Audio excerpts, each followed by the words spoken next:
Bismillahirrahmanirrahim. Assalamualaikum warahmatullahi wabarakatuh.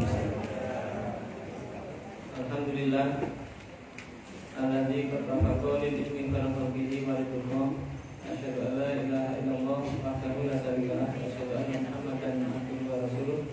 Allahumma shalli ala Muhammad wa ala alihi wa sahbihi wa sallim.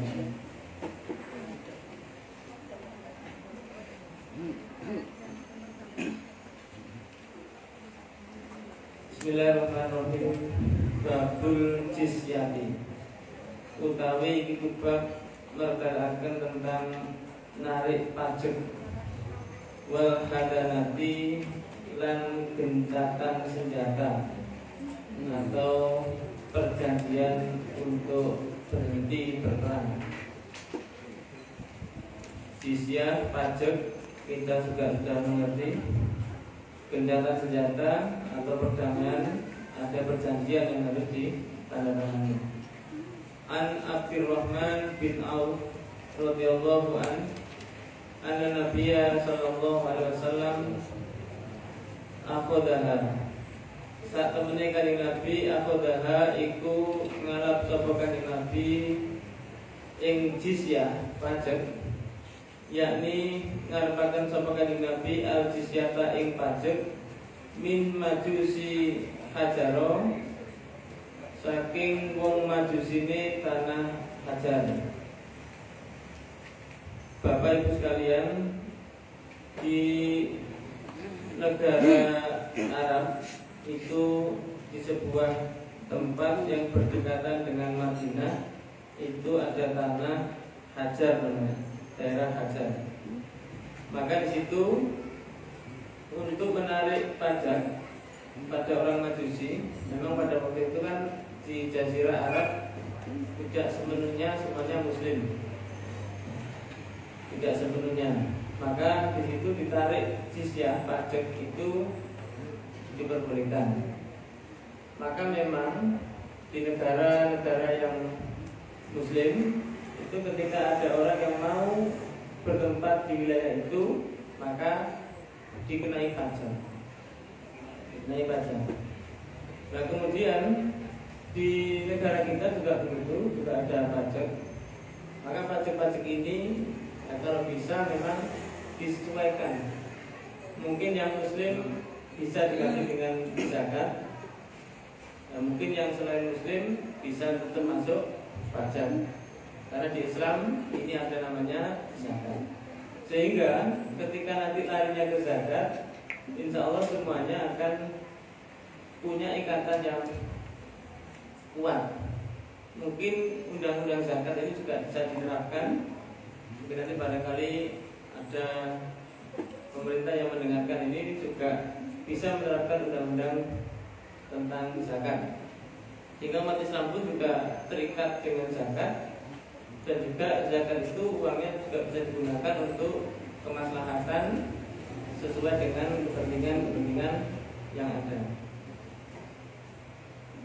Wa an Asim bin Umar an Anas wa an Utsman bin Abi Sulaiman radhiyallahu anhum anna Nabiy sallallahu alaihi wasallam saat temene kanjeng Nabi ba'asa iku ngutus sapa kanjeng Nabi Khalid bin Walid ing Khalid bin Walid ila Akaidir menuju maring Raja Akaidir Dumata ing dalam tanah Dumata. Fa'aqadahu mongko ngalap sapa Khalid sak bolone ing Raja Akaidir. Pak tau mongko nekani sapa Khalid lan bolone bihi kelawan Raja Akaidir. Fahakona mongko ngreksa sapa kanjeng Nabi damahu ing darai Akaidir. Wasolahahu lan akad suluh sapa kanjeng Nabi ing Akaidir ala jizyati ing atase bayar pajak. Bapak Ibu sekalian, ketika Nabi memimpin itu menjadi khalifah itu, Nabi menyampaikan bahwasannya ada seorang raja yang namanya Akaidir. sahabat Khalid bin Walid diminta untuk menemuinya untuk mengambil pada Raja Al-Kaidir ini, mengambil pajaknya. Ketika pajaknya ini sudah diambil, maka kebebasan hak dari Raja Al-Kaidir ini pun juga dilindungi, sehingga tidak boleh ditumpahkan darahnya, tidak boleh diambil hartanya, ini juga tidak boleh. Maka akad suluh, akad damai sudah disampaikan oleh Nabi supaya tidak ada pertempuran. Sehingga kalau sudah akad suluh, akad damai ini, maka tidak boleh semuanya ini membuat aturan sendiri-sendiri. Maka akad-akad inilah yang harus dipenuhi. Sehingga akad damai ini betul-betul berlangsung dengan cara apa? Dengan cara Raja Al-Kaidir ini membayar pajak sebagai ganti daripada perjanjian tersebut. Maka sahabat Khalid diperintahkan itu untuk mengambil pajak. Disinilah Bapak Ibu boleh kita melakukan demikian, karena ini adalah bagian daripada perjanjian. Maka perjanjian itu karena sudah disepakati, maka harus kita laksanakan dengan baik. Pajak-pajak itu bisa menjadi masukan bagi negara untuk mengembangkan potensi yang ada di negara tersebut. Kalau di Indonesia kan banyak pajak yang di dalam Islam pajak apa yang ditarik? Kalau di Islam pajak apa yang ditarik? Di Islam sebetulnya untuk pajak itu, untuk Islam ya, itu tidak ada pajak. Maka yang dikenakan adalah zakat. Pajak ini bagi non-muslim.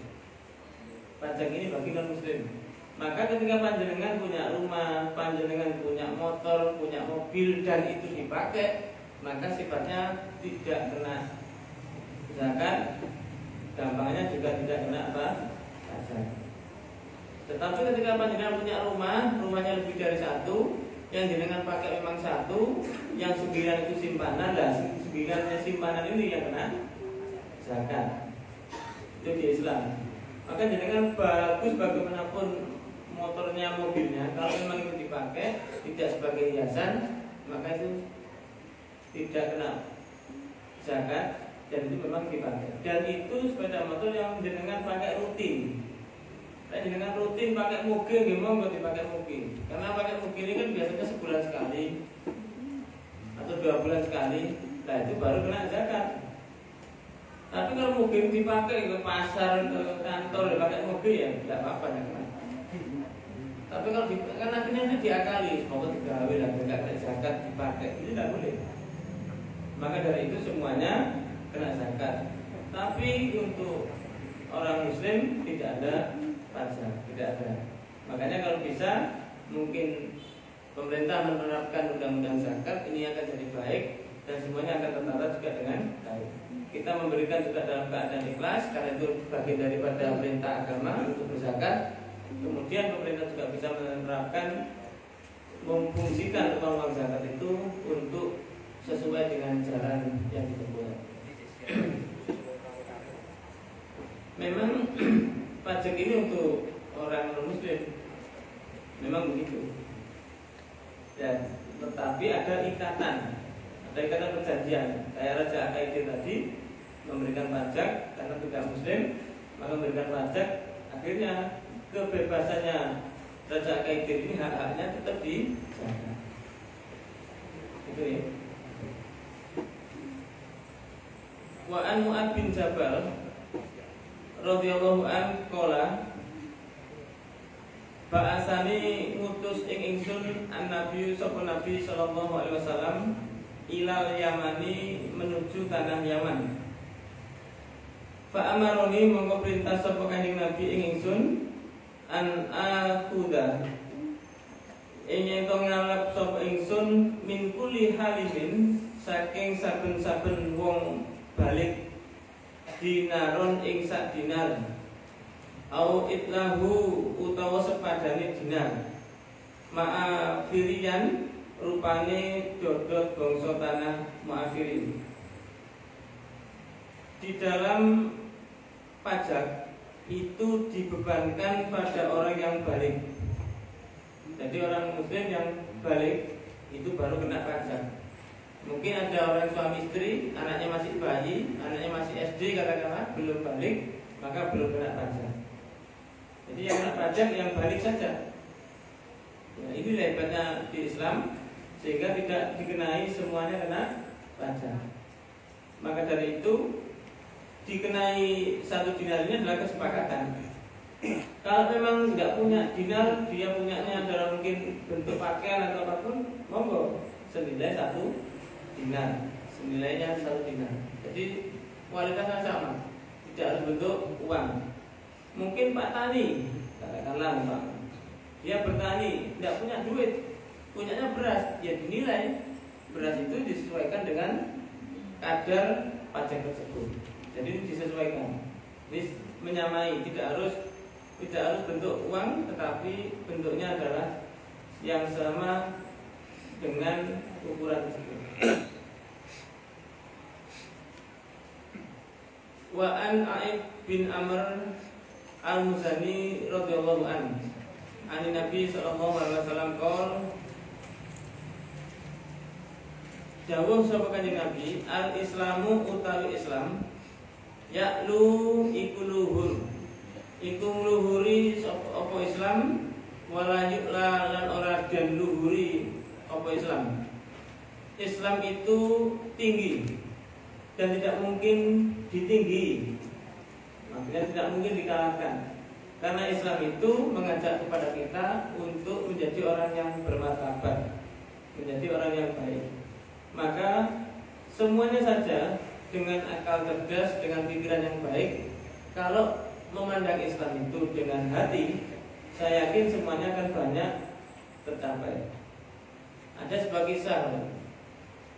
sebuah kisah seorang dosen di Rusia itu tidak mengenal Tuhan.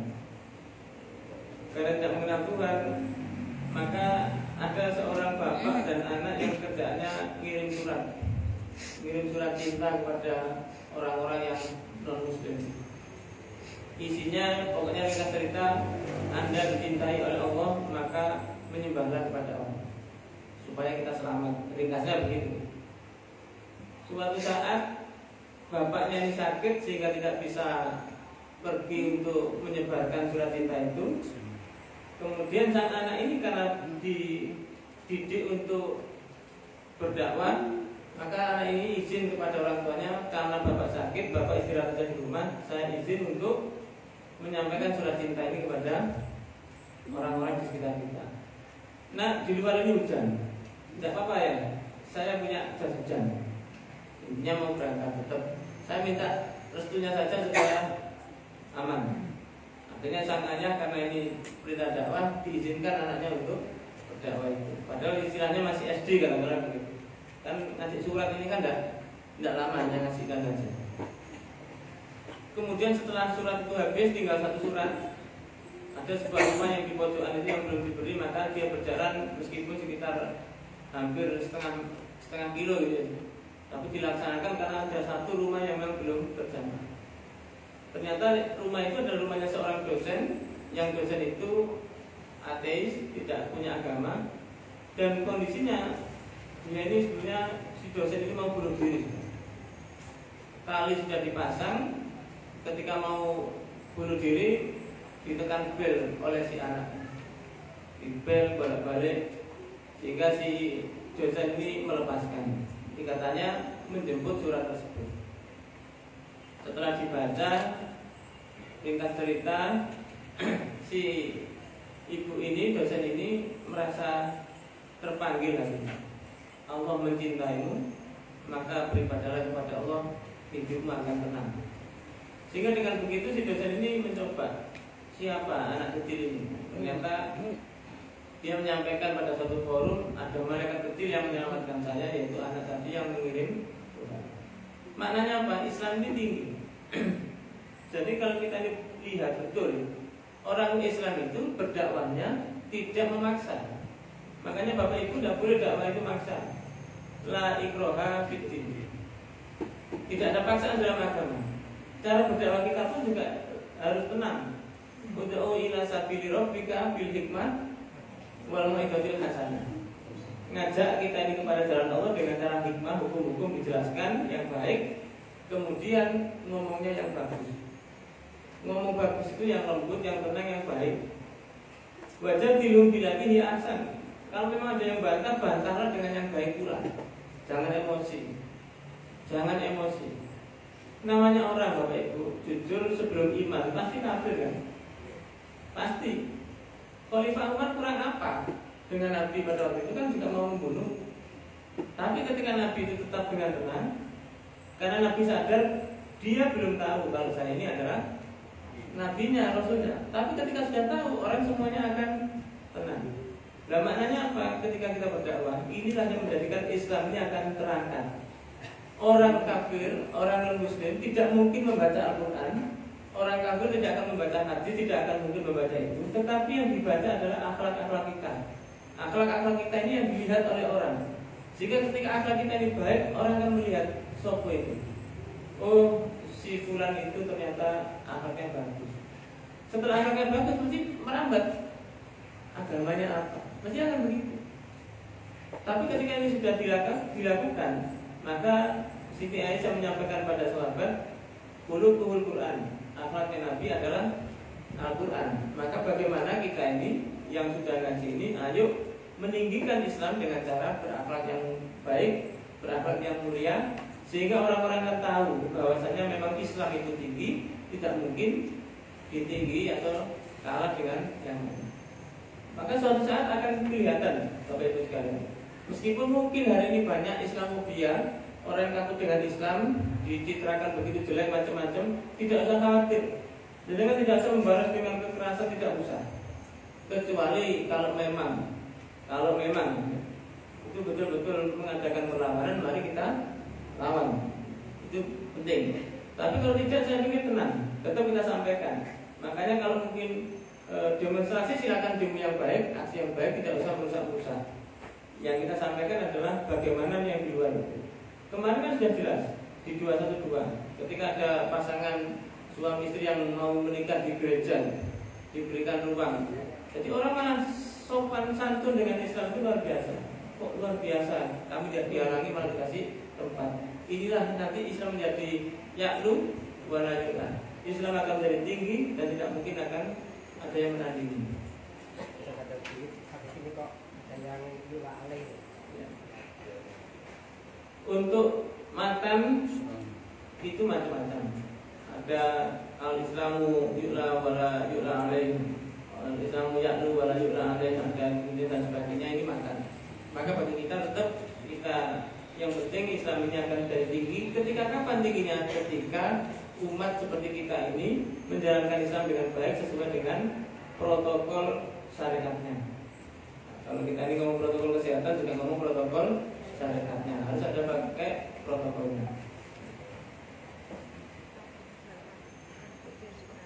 Wa an Nabi Hurairah radhiyallahu anhu anna Rasulullah sallallahu alaihi wasallam qala la tabda'u al-yahuda wan nasara bis salam.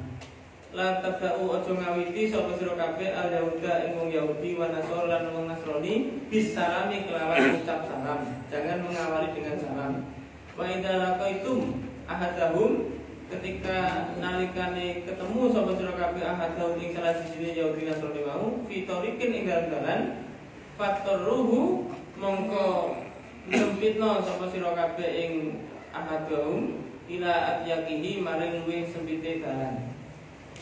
Ketika kita melihat orang Yahudi Nasrani yang dalam keadaan sombong itu, maka kita harus menyempitkan jalannya. Tapi kalau mereka ini sopan dengan kita, seperti yang kasus suami istri yang ketika menikah di gereja katedral itu, yang kita berikan ruang.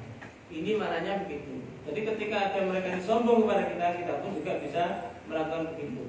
Jadi Islam ini diangkat, ditinggikan, jangan direndahkan, dikalahkan. Kita tetap toleransi, kita tetap memberikan kebaikan kepada mereka siapapun, karena ini muamalah bagi kita. Tetapi untuk urusan akidah tetap kita laksanakan sesuai dengan masing-masing lakum dinukum waliyatin. Nah, Bapak Ibu sekalian, bagaimana sekarang ini proses dengan tidak mengucapkan salam? Kan sering dicontohkan. Kalau memang agamanya non-muslim, mungkin dengan menyampaikan pagi, siang, malam, dan seterusnya. Saya pernah punya teman ini samar-samar. Samar-samar. Karena samar-samar tulisannya tidak jelas, lek ngomong ketemu ya assalamualaikum, lek memuji ya alhamdulillah, ngomongnya juga begitu. Maka ketika demikian kita juga bingung. Assalamualaikum, orangnya begitu. Mau jawab waalaikumsalam tidak jelas. Maka waalaikum, nah itu kita juga jawab dengan waalaikum. Tapi kita juga tidak kurang akal. Biar nanti kita tidak didahului salam, kita salami dulu. Nah, cara salamnya ada ilmunya. Tidak assalamualaikum, tapi alaikum. Alaikum. Kenapa alaikum? Alaikum ini kan atas kamu. Atas kamu apa ya? Nanti biar yang melanjutkan malaikat. Alaikumul hidayah atau alaikumul adab atau alaikumul apa itu nanti biar malaikat yang melanjutkan. Nah, jadi kan juga begitu. Ketika jawab assalamualaikum, jawab waalaikum lah. Waalaikum ini nanti yang melanjutkan biar malaikat. Barangkali nanti dapat hidayah alhamdulillah. Berarti waalaikumul hidayah nanti yang melanjutkan adalah malaikat. Maka Bapak Ibu jangan mengucapkan salam, tapi biarkan mereka yang mengucapkan terlebih dahulu. Tapi kalau dengan khawatir nanti tidak bisa jawab dengan baik, alaikum. Nah, alaikum ini sebagai apa? Sebagai kunci untuk dengan membuka komunikasi. Mereka ini kadang bagus kan. Kadang salam kita ini kalah fasih. Kadang kalah fasih. Kita ini kadang salam gini. Assalamualaikum warahmatullahi wabarakatuh. Assalamualaikum. Padahal mereka assalamualaikum jadi lebih fasih, Pak. Nah, kita ini kadang kalah fasih dengan. Nah, Bapak Ibu kalau salam yang fasih, assalamualaikum, karena ada asumsian, jadi assalamualaikum bukan assalamualaikum. Wallahu a'lam bishawab.